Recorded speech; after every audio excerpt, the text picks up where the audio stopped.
Hi, this is Liz. Welcome again to Ghost Stories Around the World.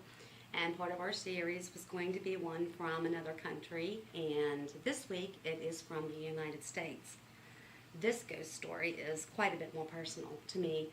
It's something that happened to me, and I don't know whether it was a child's memory, of whether it's true or not, or if it was nightmares as a child. I don't think it was. I was somewhere between 7 and 9. It was actually so bad I've pretty much blocked it out until an aunt reminded me of what happened whenever I was little. We lived in a house in Virginia, and we lived kind of in a cul-de-sac. And my Aunt Mary and Uncle Glenn lived a couple of blocks away in their own home. And we had a 4-bedroom house. There were 2 bedrooms downstairs, and then you had to go upstairs through one bedroom back into another back bedroom. And the back bedroom was actually where I was sleeping. And in that day, the Libby's commercial was really popular. You know, Libby, Libby, Libby on the label, label, label. Well, my name's Elizabeth, and whenever I was little, my nickname was Libby. So you can imagine me, in first or second grade, they just tore the mickey out of me all the time. I was teased, and some days I guess it bothered me, and some days it didn't. And it seemed like on the days that it bothered me real bad, that's when this would happen. It would be bedtime, and we had cubby holes in either side of the bedroom. I mean, you couldn't stand in them, but they were big enough. As a child, you could crawl in there and play or whatever have you. Don't think I ever did that, not after this happened. But I was laying and sleeping, and loud whispering was coming from one of those closets. I don't know which one it was, but it was, Libby, Libby. I'm not real sure why whispering is so terrifying. I think it's terrifying to everybody, but I guess when you're sleeping and you're a child and it's dark in your room, it's especially terrifying.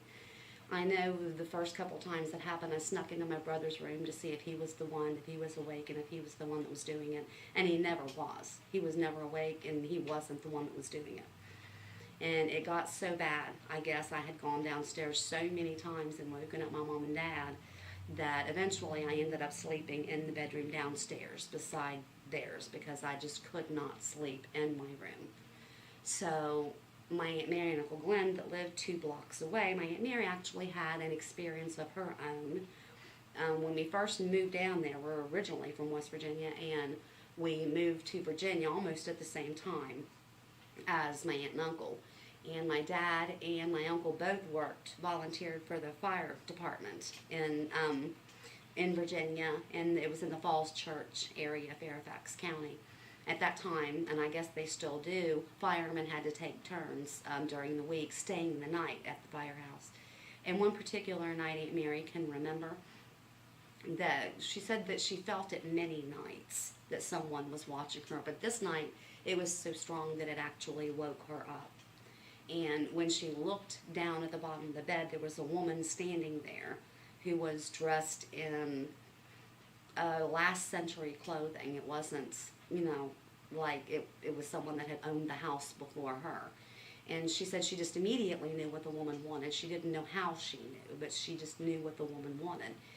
And she told her, Aunt Mary told her, she said, I will take care of your home. I will repair anything that needs repairing. I will raise my kids here. I will keep your flowers looking beautiful out front.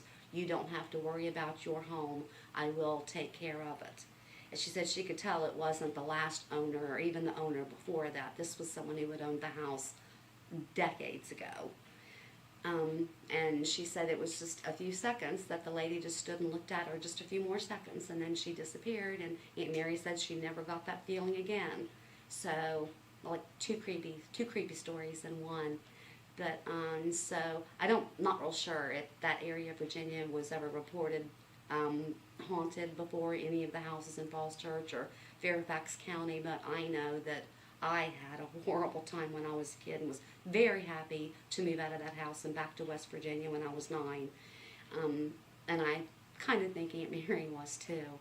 So there is my personal haunted house story, ghost story, from around the world that took place in Virginia. So I will see you next week for my ghost story in West Virginia. Have a good one.